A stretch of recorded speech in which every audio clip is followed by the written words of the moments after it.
السلام علیکم ورحمۃ اللہ وبرکاتہ۔ جو لوگ اپنے مالوں کو رات دن چھپے کھلے خرچ کرتے ہیں ان کے لیے ان کے رب تعالیٰ کے پاس اجر ہے، اور نہ انہیں خوف ہے اور نہ غمگینی۔ سود خور لوگ نہ کھڑے ہوں گے مگر اسی طرح جس طرح وہ کھڑا ہوتا ہے، جسے شیطان چھو کر خبطی بنا دے۔ یہ اس لیے کہ یہ کہا کرتے تھے کہ تجارت بھی تو سود ہی کی طرح ہے، حالانکہ اللہ تعالیٰ نے تجارت کو حلال کیا اور سود کو حرام۔ جو شخص اپنے پاس آئی ہوئی اللہ تعالیٰ کی نصیحت سن کر رک گیا، اس کے لیے وہ ہے جو گزرا اور اس کا معاملہ اللہ تعالیٰ کی طرف ہے، اور جو پھر دوبارہ حرام کی طرف لوٹا وہ جہنمی ہے۔ ایسے لوگ ہمیشہ ہی اس میں رہیں گے۔ اللہ تعالیٰ سود کو مٹاتا ہے اور صدقہ کو بڑھاتا ہے، اور اللہ تعالیٰ کسی ناشکر گناہگار سے محبت نہیں کرتا۔ بے شک جو لوگ ایمان کے ساتھ سنت کے مطابق نیک کام کرتے ہیں، نمازوں کو قائم کرتے ہیں اور زکوٰۃ ادا کرتے ہیں، ان کا اجر ان کے رب تعالیٰ کے پاس ہے۔ ان پر نہ تو کوئی خوف ہے نہ اداسی اور غم۔ اے ایمان والو، اللہ تعالیٰ سے ڈرو اور جو سود باقی رہ گیا ہے وہ چھوڑ دو، اگر تم سچ مچ ایمان والے ہو۔ اور اگر ایسا نہیں کرتے تو اللہ تعالیٰ سے اور اس کے رسول صلی اللہ علیہ وسلم سے لڑنے کے لیے تیار ہو جاؤ۔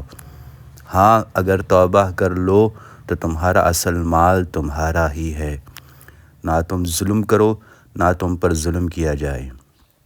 اور اگر کوئی تنگی والا ہو تو اسے آسانی تک مہلت دینی چاہیے، اور صدقہ کرو تو تمہارے لیے بہت ہی بہتر ہے اگر تم میں علم ہو۔ اور اس دن سے ڈرو جس میں تم سب اللہ تعالیٰ کی طرف لوٹائے جاؤ گے، اور ہر شخص کو اس کے اعمال کا پورا بدلہ دیا جائے گا اور ان پر ظلم نہیں کیا جائے گا۔ اے ایمان والو، جب تم آپس میں ایک دوسرے سے میعاد مقرر پر قرض کا معاملہ کرو تو اسے لکھ لیا کرو، اور لکھنے والے کو چاہیے کہ تمہارا آپس کا معاملہ عدل سے لکھے۔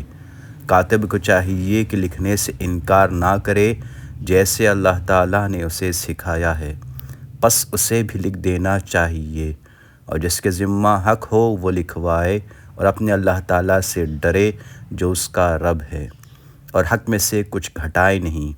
ہاں، جس شخص کے ذمہ حق ہے وہ اگر نادان ہو یا کمزور ہو یا لکھوانے کی طاقت نہ رکھتا ہو تو اس کا ولی عدل کے ساتھ لکھوا دے، اور اپنے میں سے 2 مرد گواہ رکھ لو۔ اگر 2 مرد نہ ہوں تو 1 مرد اور 2 عورتیں جنہیں تم گواہوں میں سے پسند کر لو، تاکہ ایک ہی بھول چوک کو دوسری یاد دلا دے۔ اور گواہوں کو چاہیے کہ وہ جب بلائے جائیں تو انکار نہ کریں، اور قرض کو جس کی مدت مقرر ہے خواہ چھوٹا ہو یا بڑا ہو لکھنے میں کاہلی نہ کرو۔ اللہ تعالیٰ کے نزدیک یہ بات بہت انصاف والی ہے اور گواہی کو بھی درست رکھنے والی اور شک و شبہ سے بھی زیادہ بچانے والی ہے۔ ہاں، یہ اور بات ہے کہ وہ معاملہ نقد تجارت کی شکل میں ہو جو آپس میں تم لین دین کر رہے ہو تو تم پر اس کے نہ لکھنے میں کوئی گناہ نہیں۔ خرید و فروخت کے وقت بھی گواہ مقرر کر لیا کرو، اور یاد رکھو کہ نہ تو لکھنے والے کو نقصان پہنچایا جائے نہ گواہ کو، اور اگر تم یہ کرو تو یہ تمہاری کھلی نافرمانی ہے۔ اللہ تعالیٰ سے ڈرو، اللہ تمہیں تعلیم دے رہا ہے، اور اللہ تعالیٰ ہر چیز کو خوب جاننے والا ہے۔ اور اگر تم سفر میں ہو اور لکھنے والا نہ پاؤ تو رہن قبضہ میں رکھ لیا کرو۔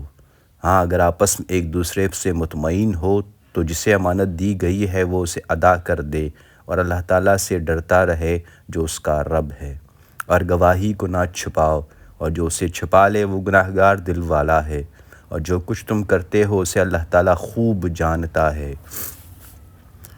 آسمانوں اور زمین کی ہر چیز اللہ تعالیٰ ہی کی ملکیت ہے۔ تمہارے دلوں میں جو کچھ ہے اسے تم ظاہر کرو یا چھپاؤ اللہ تعالیٰ اس کا حساب تم سے لے گا۔ پھر جسے چاہے بخشے اور جسے چاہے سزا دے، اور اللہ تعالیٰ ہر چیز پر قادر ہے۔ رسول ایمان لایا اس چیز پر جو اس کی طرف اللہ تعالیٰ کی جانب سے اتری، اور مومن بھی ایمان لائے۔ یہ سب اللہ تعالیٰ اور اس کے فرشتوں پر اور اس کی کتابوں پر اور اس کے رسولوں پر ایمان لائے۔ اس کے رسولوں میں سے کسی میں ہم تفریق نہیں کرتے۔ انہوں نے کہہ دیا کہ ہم نے سنا اور اطاعت کی، ہم تیری بخشش طلب کرتے ہیں اے ہمارے رب، اور ہمیں تیرے ہی طرف لوٹنا ہے۔ اللہ تعالیٰ کسی جان کو اس کی طاقت سے زیادہ تکلیف نہیں دیتا۔ جو نیکی وہ کرے وہ اس کے لیے، اور جو برائی وہ کرے وہ اس پر ہے۔ اے ہمارے رب، اگر ہم بھول گئے ہوں یا خطا کی ہو تو ہمیں نہ پکڑنا۔ اے ہمارے رب، ہم پر وہ بوجھ نہ ڈال جو ہم سے پہلے لوگوں پر ڈالا تھا۔ اے ہمارے رب، ہم پر وہ بوجھ نہ ڈال جس کی ہمیں طاقت نہ ہو، اور ہم سے درگزر فرما اور ہمیں بخش دے، اور ہم پر رحم کر، تو ہی ہمارا مالک ہے۔ ہمیں کافروں کی قوم پر غلبہ عطا فرما۔ آمین یا رب العالمین۔ اللہم صلی علی محمد وعلی آل محمد کما صلیت علی ابراہیم وعلی آل ابراہیم انکا حمید مجید۔ اللہم بارک علی محمد وعلی آل محمد کما بارکت علی ابراہیم وعلی آل ابراہیم انکا حمید مجید۔